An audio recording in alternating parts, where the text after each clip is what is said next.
सबसे पहले तो ज्योति जी आपका बहुत बहुत स्वागत है। जी धन्यवाद आपका। और एक बार फिर से हम आपको बधाई देना चाहते हैं कि अभी आपने जो माउंट एल्ब्रस जो चोटी फतेह की थी, उसके बाद एक और नया पड़ाव हासिल किया है जब आपने किलिमंजारो की दक्षिण अफ्रीका की जो एक महत्वपूर्ण चोटी है उसको फतेह किया है। कैसा जी लग रहा है? जी शुभकामनाओं के लिए धन्यवाद। दूसरी चोटी फतह करने के बाद तो कॉन्फिडेंस लेवल और ज़्यादा बढ़ गया है, हाँ। क्योंकि मैंने इसको 39 डेज में ही दोबारा कर लिया है। हम्म। तो वैसे भी इतना कम समय में 2 महाद्वीपों की चोटी करने वाला भी इंडिया में कोई भी महिला ने नहीं की है। तो हम्म। एक नया रिकॉर्ड मेरे साथ और जुड़ गया है, तो हम्म। खुशी और ज़्यादा दुगनी हो गई है मेरी। ज्योति जी, मुझे तो ये लग रहा है कि आपके लिए पहाड़ चढ़ना ऐसा हो गया जैसे कोई सीढ़ियां चढ़ता है ना। नहीं। हाँ, क्योंकि अभी मतलब बहुत कम अंतराल से अभी आपने जो ऑस्ट्रेलिया की ये माउंट एल्ब्रस को फतेह किया था, और उसके तकरीबन महीने भर के अंतर से ही आपने ये दूसरी चोटी को भी फतेह कर जी लिया। जी जी जी जी जी। क्या है इसके पीछे राज? सर, राज तो मेरे ख्याल से मेरा जुनून ही है, जो कि ये सारा कुछ करवा रहा है या कर रही हूँ मैं। जी जी। बाकी शारीरिक रूप से तो जैसे मैंने वहाँ देखा भी, तो हम्म। थोड़ा तो मैं पीछे हूँ। जो लोग वहाँ चढ़ रहे हैं, खैर उसमें उम्र और जी जी जी। पुरुष और महिला का अंतर भी बहुत ज्यादा हो जाता है, और दूसरा मेरी अपनी उम्र का भी तकाजा है कि मैं वहाँ थोड़ा स्लो रहती हूँ। हम्म। लेकिन स्लो होने के बाद भी अगर मुझे टाइम ज्यादा भी लग रहा है, तो हम्म। मुझे ऐसे कोई थकान होती नहीं है कि लास्ट में गिव अप करने वाला टाइप का तो कुछ होता नहीं है। हाँ हाँ हाँ। तो आपने वाकई जो उम्र है आपकी 50 को आप क्रॉस कर चुकी हैं, और उस उम्र में ये जुनून और जज्बा दिखाकर एक 5,500 से ऊपर की चोटी को फतेह करना, ये अपने आप में बहुत ही काबिल तारीफ वाली बात है। जी बताएं, इसके लिए धन्यवाद। आपका जो सेकंड अटेम्प्ट था, मतलब इस चोटी को फतेह करने का, उसमें आपने क्या क्या एक्स्ट्रा एफर्ट्स?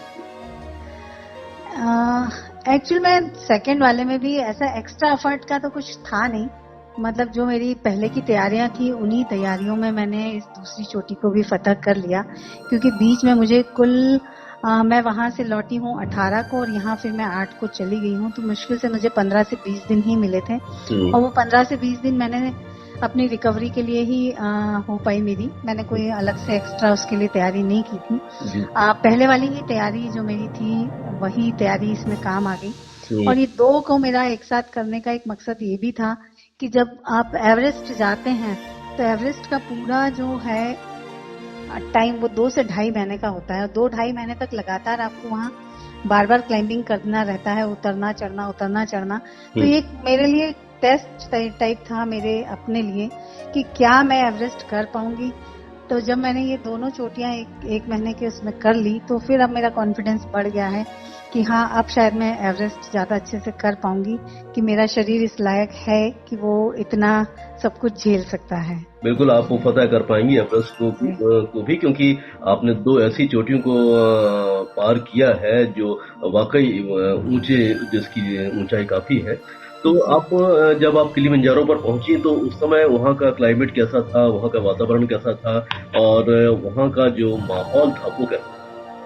जब वैसे किलिमंजारो के लिए कहा जाता है कि वहाँ जो समिट है वो उसका रेशो है 60 से 70%, मतलब 60 से 70% लोग ही ऊपर पहुंच पाते हैं।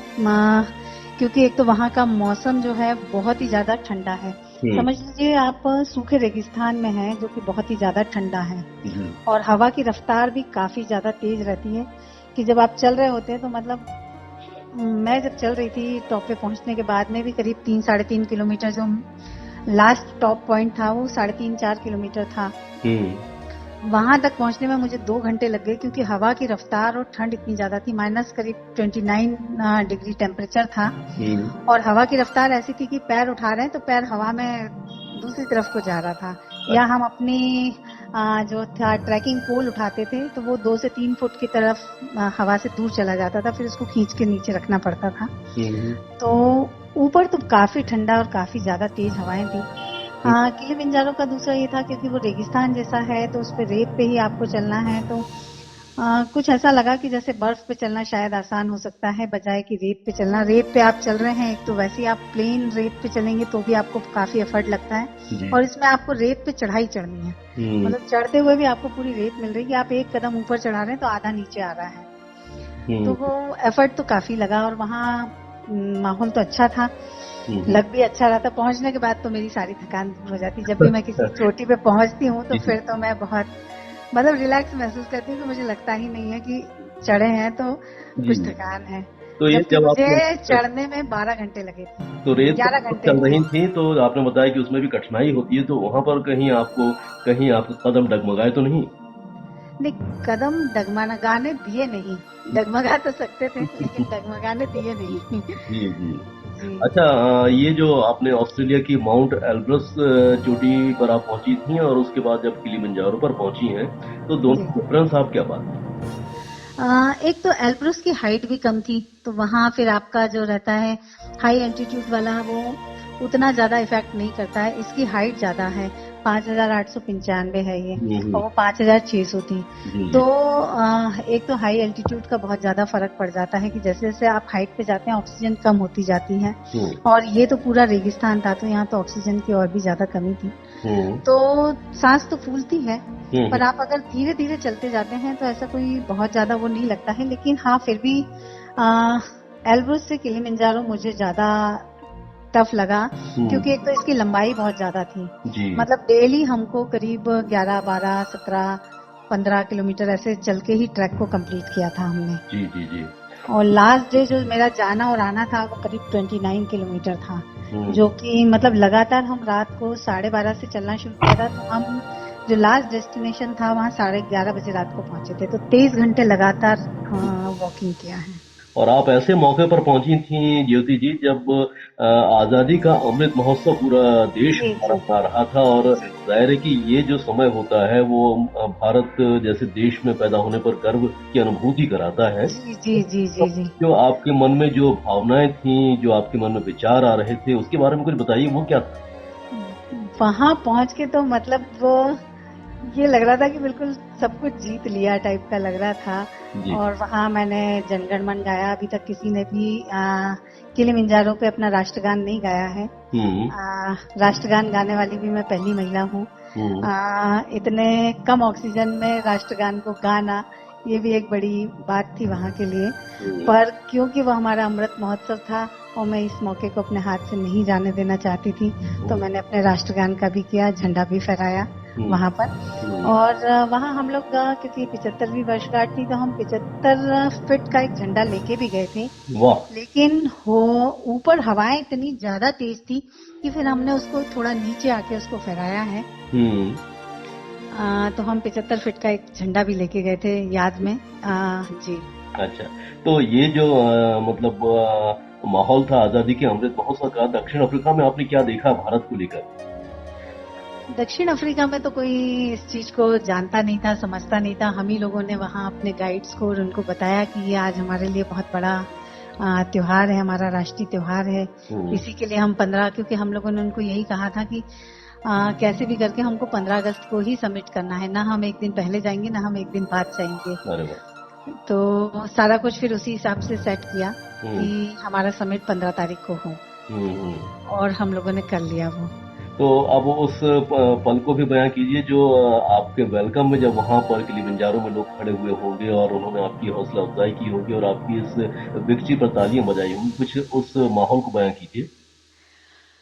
वहां जब हम पहुंचे थे तो एक्चुअल में आप जो पूछ रहे हैं ऐसा कुछ खास हुआ नहीं था, क्योंकि वहाँ ये सब कुछ कमर्शियलाइज है। मतलब ऐसा हम्म। नहीं है वहाँ। तो जब मैं पहुंची हूँ उसके बाद उन्हें मुझे मेरी उम्र का भी पता चला और सारी चीजें पता चली। हाँ। लेकिन बाद में जो उन्होंने 2-3 दिन जब वो मेरे साथ में रहे, क्योंकि पहुंचते से तो उनको ये लग रहा था कि पता नहीं मैं कर पाऊंगी या नहीं कर पाऊंगी, पर जब वो 2-3 दिन मेरे साथ में रहे तो काफी हौसला अफजाई की। और जो हमारे गाइड थे उन्होंने तो मुझे बिग बॉस लेडी बोलना शुरू कर दिया था। वाह, वाह, वाह। जी। नहीं, बहुत अच्छा। तो तो आप काफी, हाँ, फिर उन्होंने काफी अप्रिशिएट किया, काफी खुश हुए वो लोग। पर पहले पहुंचते टाइम तो उनको लगा था कि पता नहीं मैं कर पाऊंगी नहीं कर पाऊंगी या सिर्फ ऐसे शौकिया तौर पे आ गई हूँ। लेकिन बाद में जब उन्होंने देखा तो वो काफी खुश हुए और बाद में उन्होंने अभी मुझे कल परसों ही मैसेज किया था कल जी कि हमारे साथ रह के उनको काफी अच्छा लगा। ऐसी इंडियन टीम अभी तक कोई आई नहीं थी। हम 3 लोग गए थे यहाँ से कि जिन्होंने इतने अच्छे से मतलब हमने जो उनको ट्रीट किया वो भी उनको बहुत अच्छा लगा कि ऐसा कोई अभी तक आया नहीं था जिन्होंने हमारे साथ इतना घुल मिल के रहे हैं। अच्छा, हिंदुस्तान में जब आप की इस खबर को लोगों ने प्राप्त किया होगा तो यहाँ पर कैसा रिस्पॉन्स मिला आपको? यहाँ से आपको किस प्रकार की मोटिवेशनल और इस तरीके के मैसेज प्राप्त हुए? यहाँ से तो काफी मोटिवेशनल मैसेज मिले हैं लोगों के और लोग भी काफी खुश थे कि ये कर दिखाया। बस सब लोगों का यही कहना था कि अरे इतनी जल्दी कैसे पहुंच गई तुम, हम तो अभी पहली बार का मिलने नहीं आ पाए। और लोगों के मैसेज तो काफी अच्छे आए हुए हैं। अभी तो मुझे याद नहीं है कि पर लिखे लोगों ने बहुत अच्छे आते रहेंगे ज्योति जी। और मैं आपसे ये जानना चाहता हूँ कि आप चूंकि आप महिला वर्ग का प्रतिनिधित्व कर रही हैं और महिलाओं में प्रेरणा जगा रही हैं कि असंभव कुछ भी नहीं है, बस दिल में जज्बा होना चाहिए। जी जी जी। और अभी हाल ही में हमने देखा भी है कि माननीय प्रधानमंत्री जी ने भी हमारी महिलाओं को बहुत ही प्रोत्साहित किया है, क्योंकि अभी हाल ही में ओलंपिक भी खत्म हुए हैं, महिला टीम को भी और सभी को उन्होंने खूब सराहा है। और ये मतलब उन्होंने प्रोत्साहित भी किया है कि आप हर संभव मतलब हर चीज को करने में सक्षम। तो आप अपनी तरफ से आप क्या संदेश लोगों को देना चाहती हैं कि वो इस फील्ड में अगर आना चाहते हैं तो उनमें कितना जज्बा और जुनून है कि वो भी सब कुछ कर सकती हैं? मेरे ख्याल से तो हर महिला का जो भी अपना सपना है वो सिर्फ वो अपने जुनून और अपनी जिद से पूरा कर सकती है। उसके लिए कोई उम्र या शारीरिक बंधन होते नहीं है। एक बार वो अगर कोई भी महिला है अगर वो कुछ चीज सोच लेती है तो मेरे ख्याल से ऐसा कुछ नहीं है कि वो नहीं कर सकती है। पर माउंटेनियरिंग एक ऐसी फील्ड है जहाँ व्यक्ति को हर चीज छोड़ना मतलब कि मोह जो होता है ना, मोह थोड़ा मोह छोड़ना पड़ता है। जी जी जी।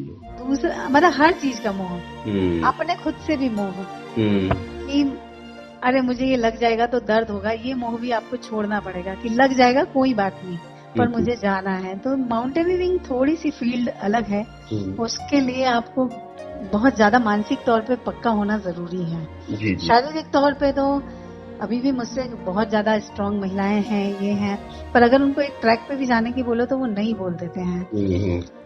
तो आपके मन से हर चीज का डर हट जाना चाहिए। बिल्कुल बिल्कुल, जब डर हटेगा तभी आप अगर अपने मन से हर चीज का डर हटा देंगे तो आप अपने आप ही इस फील्ड में आ भी जाएंगे, आपको मजा भी आएगा, सब कुछ होगा। ज्योति जी, अब आपका अगला कदम क्या होगा, थोड़ा इस बारे में बताइए कि अब आप तो लगातार पर्वतों से मोहब्बत करती हैं, पर्वतों पर जाना बहुत अच्छा लगता है। पर्वतों पर मेरा तो क्या है कि पूरे 7 महाद्वीपों की 7 चोटियों को फतह करने का है, लेकिन इन सब में कहीं ना कहीं मनी मैटर भी करता है कि क्योंकि ये माउंटेनियरिंग का शौक जो है वो काफी महंगा है। जी हाँ जी।